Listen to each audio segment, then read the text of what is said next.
Hi friends, I am लवेन Thackeray.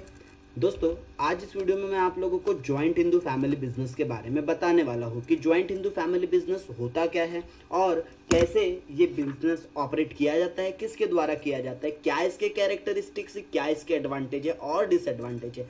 तो दोस्तों, आने वाले 10 से 12 मिनट के अंतर मैं आप लोगों को ये चैप्टर का पूरा बेसिक थ्योरेटिकल फंडा समझाने वाला हूँ, जो एग्जाम पॉइंट ऑफ व्यू बहुत ज़्यादा एक क्विक रिकैप के लिए बहुत इंपॉर्टेंट चीज़ें हैं। तो चलिए दोस्तों, मैं शुरू करता हूँ आज का अपना ये video joint Hindu family business के बारे में। तो दोस्तों, जॉइंट हिंदू फैमिली बिजनेस को समझने से पहले हम समझते हैं जॉइंट हिंदू फैमिली होता क्या है। तो जॉइंट हिंदू फैमिली की अगर हम बात करें तो बेसिकली दोस्तों, जॉइंट मतलब कि एक जुड़ा हुआ, हिंदू मतलब कि जो इंडियन पर्सन है जो हिंदुस्तान में रहते हैं, परिवार मतलब कि एक कंप्लीट फैमिली जो क्या है साथ में रहता है, साथ में जुड़कर काम करता है। तो जहां पर ऐसा बिजनेस जहां सारे फैमिली मेंबर्स इंक्लूड हो, ऐसे बिजनेस को कहा जाता है जॉइंट हिंदू फैमिली बिजनेस। अगर हम बात करें दोस्तों, joint Hindu family business India में कैसे आया, इसे कौन गवर्न करता है, तो बेसिकली ये जो joint Hindu family business create किया जाता है by the operation of the Hindu law और governed by the Hindu succession act 1956, यानी कि इंडियन हिंदू सक्सेशन एक्ट है 1956 का, उससे ये गवर्न करता है। एंड अगर हम बात करें कि किस एक टाइप का बिजनेस फॉर्म ऑफ ऑर्गेनाइजेशन है जहां पर बिजनेस एक्टिविटी सारे ही मेंबर के द्वारा कंडक्ट की जाती है और यहाँ जो मेंबरशिप है वो इनहेरिटेंट मिलती है, मतलब कि यहाँ पर जो मेंबरशिप है आपको अलग से लेना नहीं पड़ता, बाय बर्थ आपको मेंबरशिप मिल जाती है। दोस्तों, अगर हम ये ज्वाइंट हिंदू फैमिली की बात करें तो ये अभी धीरे धीरे इस टाइप के form of business organisation real life में कम हो रहे हैं और ये एक मात्र ऐसा ऑर्गेनाइजेशन है जो सिर्फ और सिर्फ हिंदुस्तान में पाया जाता है। तो दोस्तों, ये जो ज्वाइंट हिंदू फैमिली बिजनेस है, इस बिजनेस को बेसिकली ऑपरेट कौन करता है, अगर हम उसकी बात करें तो इसे ऑपरेट जो करने की जिम्मेदारी होती है वो होती है कर्ता के पास। तो इस फैमिली का जो मेन पर्सन होता है, सीनियर मोस्ट होता है मेंबर जो भी उस फैमिली का, उसे हम क्या कहते हैं, कर्ता। और कर्ता क्या करता है, वो सारे ही बिजनेस एक्टिविटीज को मैनेज करता है। He is the responsible person for the management of the business. और जितने भी फैमिली मेंबर्स होंगे उनके बिहाफ में कर्ता एक एक्टिव डिसीजन मेकर होता है, एक एक्टिव मैनेजमेंट पार्टिसिपेंट्स होता है जो सारे ही डिसीजंस लेता है एंड एग्जीक्यूट करने में बाकी को पार्टनर्स मीन्स फैमिली के बाकी मेंबर्स क्या करते हैं, उसकी मदद करते हैं। तो दोस्तों, बेसिकली इनका जो काम है वो क्या है, कंट्रोल करना बिजनेस एक्टिविटी को। और किसके लिए कंट्रोल करते हैं, किसके लिए करता सारा काम करते हैं, तो अपने फैमिली मेंबर्स के लिए, मतलब जो भी उस बिजनेस के फैमिली में जुड़े हुए मेंबर्स है, उस बिजनेस से जुड़े हुए मेंबर्स है, उन सबके बिहाफ में ये कंट्रोल एंड डिसीजंस वगैरह लेने का काम करते हैं। उसके अलावा दोस्तों, अगर हम इसके कुछ कॉन्सेप्ट्स, अगर हम हिंदू लॉ के कॉन्सेप्ट्स की बात करें तो बेसिकली दो इसके अलग अलग विचारधारा है। There are two different thoughts in the joint Hindu family. First is the Mitakshara schools and second one the Dayabhaga school. ये दो डिफरेंट स्कूल के थॉट है। क्या थॉट है, अगर मैं बात करूं मिताक्षरा स्कूल के थॉट को, तो मिताक्षरा स्कूल के अकॉर्डिंगली जो भी मेल मीन्स जो भी बॉय या सन अगर उस परिवार में जन्म ले लेता है तो वो इंस्टेंटली उसको सारे इक्वल राइट्स मिल जाते थे वहां के एंसेस्ट्रल प्रॉपर्टी के ऊपर। मीन्स वहां पर जो भी बेबी बॉर्न होगा, बॉय का मतलब लड़का अगर वहां जन्म लेता है तो उसे बाय बॉर्न ही सारे एंसेस्ट्रल प्रॉपर्टीज पर इक्वली राइट्स मिल जाते हैं। बट वहीं पर अगर हम दया भागा स्कूल थॉट्स की अगर हम बात करें तो यहाँ पर बॉर्न होते ही सारे राइट्स नहीं मिलते। सारे एंसेस्ट्रल प्रॉपर्टी के राइट्स फादर के पास ही होते हैं ड्यूरिंग द लाइफ टाइम। हाँ, जब फादर अगर डिसीज हो जाए या उनकी डेथ हो जाए, वैसे सिचुएशन में फिर एंसेस्ट्रल प्रॉपर्टी ट्रांसफर की जाती है किसे, उस मेंबर को। और दोस्तों, जो दया भागा कॉन्सेप्ट है, नॉर्मली अगर इंडिया में हम बात करें तो असम, बंगाल और कुछ उड़ीसा के पार्ट में है। और अगर मिताक्षरा स्कूल थॉट्स की बात करें तो लगभग रेस्ट इंडिया में ये मिताक्षरा स्कूल के कॉन्सेप्ट चलते हैं। चलिए दोस्तों आगे बढ़ते हैं और हम जल्दी जल्दी उनके कुछ कैरेक्टरिस्टिक देख लेते हैं कि क्या क्या फीचर्स है जॉइंट हिंदू फैमिली बिजनेस के। तो अगर हम फीचर की बात करें तो दोस्तों फॉर्मेशन, तो फॉर्मेशन का मतलब क्या होता है, आप जॉइंट हिंदू फैमिली बिजनेस को कैसे फॉर्म्ड कर सकते हैं। तो बेसिकली आपको कुछ नहीं करना है, ये एक by custom by Hindu law operation ये ऑटोमेटिकली फॉर्म हो जाता है और जनरेशन टू जनरेशन सक्सेसिव चलते रहता है। और जो उस फैमिली मेंबर में वेदर मेल और फीमेल तो जो भी बोर्न होता हो उस फैमिली में, तो वो उसका ऑटोमेटिकली बाय बर्थ क्या बन जाता है, मेंबर बन जाता है। उसके बाद अगर दोस्तों बात करें हम लायबिलिटी की, तो जॉइंट ओनरशिप होती है वहां पर।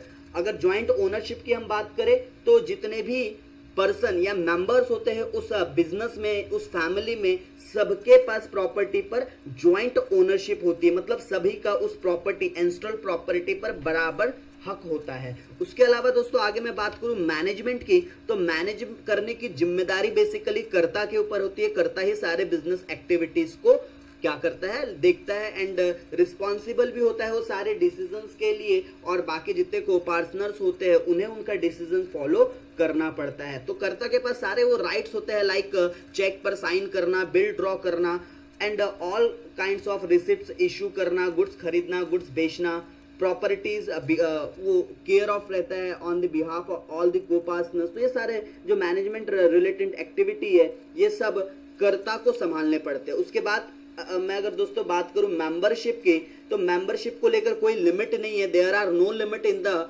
Membership in joint Hindu family business, because आपके फैमिली में जितने मेंबर्स होंगे उतने ही जॉइंट हिंदू फैमिली के मेंबर्स बिजनेस के मेंबर बन जाएंगे। इसलिए मेंबरशिप को लेकर कोई यहाँ पर लिमिटेशन नहीं है। और अगर हम बात करें यहाँ पर कौन मेंबर बन सकता है, तो नॉर्मली मेल कैंडिडेट बनता है, but in the Maharashtra only this is state, यही एक ऐसा स्टेट है जहां पर फीमेल्स मीन्स गर्ल्स को भी मेंबर बनाया जाता है। ओके, उसके आगे अगर मैं बात करूं दोस्तों प्रॉफिट एंड लॉस की, तो प्रॉफिट एंड लॉस किस तरीके से यहाँ शेयर किया जाएगा, तो यहाँ पर प्रॉफिट एंड लॉस जितने भी मेंबर्स होंगे उनके ऊपर डिपेंड करता है, नंबर ऑफ मेंबर्स, जैसे total profit divided by number of members, तो इक्वली यहाँ पर प्रॉफिट्स बांटा जाता है। ये प्रॉफिट्स डिपेंड करता है उनके death and the birth rate पर, प्रॉफिट रेशियो चेंज होते रहेगा। अगर नंबर ऑफ डेथ की संख्या बढ़ गई तो पर पर्सन को प्रॉफिट भी बढ़ेगा, और अगर भाई बॉर्न ज्यादा हो रहे, डेथ नहीं हो रही है, तो पर्सन ज्यादा बढ़ेंगे तो पर पर्सन को फिर प्रॉफिट कम डिस्ट्रीब्यूट होगा। तो रेशियो डिपेंड करता है the death rate and the birth rate family में। उसके अलावा लाइबिलिटीज की अगर हम बात करें तो नॉर्मली जो कर्ता होता है फैमिली का उसकी लाइबिलिटी अनलिमिटेड होती है। उसके अलावा जो को पार्टनर्स है, को पार्टनर्स की लाइबिलिटी लिमिटेड होती है, और जो भी लाइबिलिटी अनलिमिटेड रहेंगी वो किसकी रहेंगी, कर्ता की रहेंगी। Karta is solely responsible for all the debts, co partners are not. उसके अलावा रिलेशन काफी अच्छे से मेंटेन करते हैं, बिकॉज लोकल एरिया में बिजनेस करते हैं, तो लोकल एरिया में बिजनेस करने का और इनको फायदा मिलता है कि भाई अपने एम्प्लॉय से, अपने कस्टमर से, सभी लोगों से डायरेक्ट कांटेक्ट में रहते हैं और एक अच्छा खासा मार्केट क्रिएट करते हैं। क्विक डिसीजंस आते हैं क्योंकि कर्ता सोली रिस्पॉन्सिबल होता है डिसीजंस लेने के लिए, उसे किसी अनदर फैमिली मेंबर से कंसेंट लेने की या सहमति लेने की जरूरत नहीं होती, इसलिए यहाँ पर जो डिसीजन है काफी क्विकली आ जाते हैं। चलिए दोस्तों आगे बढ़ते हैं और हम बात करते हैं उसके कुछ मैरिट्स की। तो merits of joint Hindu family, तो फॉर्मेशन करना काफी आसान है, कोई लेंदी प्रोसेस नहीं है, बाय बर्थ ऑटोमेटिकली आप उसके मेंबर बन जाओगे, और ये एक सक्सेसिव 3 जनरेशन जैसे होती है, तो ये आपका business automatically Hindu law succession act के अंतर्गत आ जाता है। उसके अलावा को पार्टनर्स की जो लाइबिलिटी होती है लिमिटेड होती है, उन्हें कोई भी एक्स्ट्रा डेट्स के लिए लाइबिलिटी अराइज नहीं होती, वो भी कोई भी एक्स्ट्रा डेट के लिए लाइबल नहीं होंगे। मार्केट में इनकी क्रेडिट स्टैंडिंग होती है, मतलब कि इनकी जो क्रेडिट वर्तीनेस है वो काफी अच्छी होती है, इनका जो रेपुटेशन होता है काफी अच्छा होता है। और बिकॉज कर्ता की लाइबिलिटी अनलिमिटेड है, इसलिए भी फाइनेंशियल इंस्टीट्यूशंस इनको लोन वगैरह ग्रांट करने में ज्यादा समय नहीं लेते हैं, तो इनको फाइनेंशियल असिस्ट काफी जल्दी कर दिया जाता है, बिकॉज ऑफ कर्ता की लाइबिलिटी अनलिमिटेड रहती है, उनकी पर्सनल एसेट्स भी यहाँ पर बिजनेस में इन्वॉल्व हो जाती है। रिलेशन की बात करें दोस्तों, तो अच्छे रिलेशन मेंटेन कर सकते हैं। ये good relations are maintain in the society, in the market. वो कस्टमर से या अपने एम्प्लॉय से काफ़ी डायरेक्ट कांटेक्ट में आने की वजह से अच्छे रिलेशन मेंटेन कर सकते हैं। अपने एम्प्लॉयज को टाइम टू टाइम मोटिवेट करते रहते हैं। बिजनेस सीक्रेसी की अगर हम बात करें तो बिजनेस सीक्रेसी भी यहाँ पर मेंटेन की जा सकती है, बिकॉज आपको अपनी बातें बाहर डिस्क्लोज नहीं करना है, आपको अपने फाइनेंशियल स्टेटमेंट डिस्क्लोज नहीं करना है, इसलिए बिजनेस सीक्रेसी काफी हद तक यहाँ पर मेंटेन की जा सकती है। उसके अलावा बिजनेस काफी ज्यादा फ्लेक्सिबल हो सकता है, बिकॉज करता ही रिस्पॉन्सिबल होता है सारे डिसीजंस के लिए। तो यहाँ पर बिजनेस में फ्लेक्सिबिलिटी काफी ज्यादा होती है। जो भी डिसीजंस वगैरह लेना है एंड देन इंप्लीमेंट करना है वो क्विकली किया जाता है। ये सारी चीजें सर्कमस्टेंसेस पर डिपेंड करती है। लाइक अगर एक छोटा सा एग्जांपल है इसके लिए, अगर मार्केट में कोई नई प्रोडक्ट्स आई है, कोई नई डिमांड आई है, तो आप अपने बिजनेस को उस डिमांड के अकॉर्डिंगली तुरंत ही क्या कर सकते हो, बदल सकते हो। कंटिन्यूटी एंड स्टेबिलिटी होती है, क्योंकि एक कर्ता के न रहने की वजह से उनका कोई बिजनेस बंद नहीं होता। हालांकि कर्ता सोलली रिस्पॉन्सिबल होता है, बट अगर कर्ता बीमार है या सपोज कर्ता बिजनेस एक्टिविटी में एंगेज नहीं हो पा रहा है, फिर भी कोई दिक्कत नहीं है, बिजनेस कंटिन्यू चलते रहेगा। रिमेनिंग जो सीनियर को पार्टनर्स है वो बिजनेस को कंटिन्यू रन करते रहेंगे। उसके अलावा बिजनेस में जो भी डिसीजन है काफी जल्दी आ जाते हैं, क्योंकि अकेला पर्सन होता है जो सारी चीजों के लिए रिस्पॉन्सिबल होता है। चलिए दोस्तों आगे बढ़ते हैं और हम बात करते हैं अब इसके कुछ डिमेरिट्स की। Demerits of joint Hindu family. तो लेक ऑफ डायरेक्ट एफर्ट। दोस्तों यहाँ पर करता इतना काम करता बट फिर भी उसको क्या मिलता? तो सही बात है ना कि आप इतना एफर्ट लगा रहे हो और उसका जो बेनिफिट है वो सारे लोग एंजॉय कर रहे हैं। मतलब कि पेड़ उगाया आपने और फल खाए सब।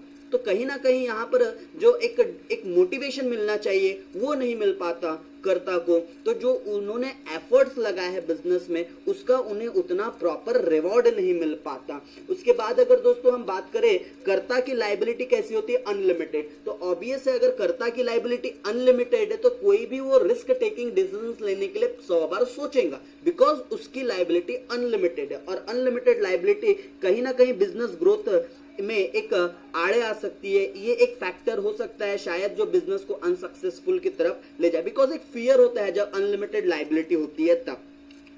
कैपिटल का अभाव होता है, क्योंकि यहाँ पर जो भी कैपिटल लगाई जाती है वो एंसेस्ट्रल प्रॉपर्टीज होती है, पहले से जनरेशन टू जनरेशन वो कैपिटल चले आती, कोई नया इन्वेस्टमेंट नहीं होता, कोई फ्रेश कैपिटल इंट्रोड्यूस नहीं करवाया जाता। तो कहीं ना कहीं यहाँ पर कैपिटल की कमी है as compare to joint stock company. यहाँ पर कैपिटल क्या रहता है, कम रहता है। हालांकि इंस्ट्रल प्रॉपर्टी पर डिपेंड करता है कैपिटल कितना रहेगा। अगर आपकी इंस्ट्रल प्रॉपर्टी अगर ज्यादा है तो आपका कैपिटल ज्यादा रहेगा, बट बेसिकली ऐसा होता है कि प्रॉपर्टी भी डिस्ट्रीब्यूट हो जाती है वेरियस अमंग द मेंबर्स। इस वजह से कैपिटल का कहीं ना कहीं अभाव या कमी होती है। यहाँ पर को पार्टनर्स में कोई लिमिटेशंस नहीं है, अनलिमिटेड को पार्टनर्स है। भाई मेंबरशिप अनलिमिटेड है, जितने चाहे उतने मेंबर्स, यानी फैमिली में जितने मेंबर्स आते जाएंगे उतने उसके मेंबर बनते जाएंगे, को पार्टनर बनते जाएंगे, तो आपका प्रॉफिट भी डिस्ट्रीब्यूट होते जाएगा। और कहीं ना कहीं एक बहुत ज्यादा अगर आपके मेंबर्स बढ़ गए तो कहीं ना कहीं एक्टिविटी में प्रॉब्लम भी फेस करनी पड़ सकती है। लैक ऑफ स्टेबिलिटी, आपकी जो स्टेबिलिटी है वो कंटिन्यू नहीं रहती, बिकॉज वेरियस रीजन। भाई फैमिली में डिस्प्यूट हो गया, क्योंकि आज का तो भाई आप जनरेशन जैसा देख ही रहे, साथ में रहना कोई पसंद नहीं करता, सबको प्राइवेसी चाहिए, सबको अकेला रहना पसंद है। तो कहीं ना कहीं स्टेबिलिटी ब्रेक हो जाती है due to the family issue, कि एक दूसरे के साथ शायद उनके ओपिनियन मैच नहीं कर रहे हैं, and then various circumstances also arise, that's why lack of stability. भाई ग्रोथ में कहीं ना कहीं रुकावट आ जाती है। There are restriction and the expansion, because क्योंकि रेस्ट्रिक्शन इसलिए है आपके पास कैपिटल की कमी है, मैनेजरियल उतना इफेक्टिव एबिलिटी वाला नहीं है, कहीं ना कहीं कर्ता की लाइबिलिटी अनलिमिटेड है, वो रिस्क टेकर बड़ा नहीं है, वो कहीं ना कहीं अपने आप को बचा के चलता है। तो ये सारे प्रॉब्लम फेस करनी पड़ती है। उसके अलावा लिमिटेड मैनेजरियल एबिलिटी, कर्ता अकेले क्या क्या कर लेगा और कितनी उसकी मैनेजरियल स्किल रहेंगी। जब नंबर ऑफ ब्रेन्स अगर एक साथ वर्क करे तो शायद बेटर वर्क हो सकता है, लेकिन यहाँ करता सारी चीजों को अकेला मैनेज करता है तो वो थोड़ी सी दिक्कत वाली बात हो सकती है। जो मैनेजरियल एबिलिटी है वो कहीं ना कहीं कम हो सकती है। तो दोस्तों ये था ज्वाइंट हिंदू फैमिली बिजनेस के बारे में। इस वीडियो में हम लोगों ने उसके कैरेक्टरिस्टिक, उसके एडवांटेज डिसएडवांटेज डिस्कस किए हैं।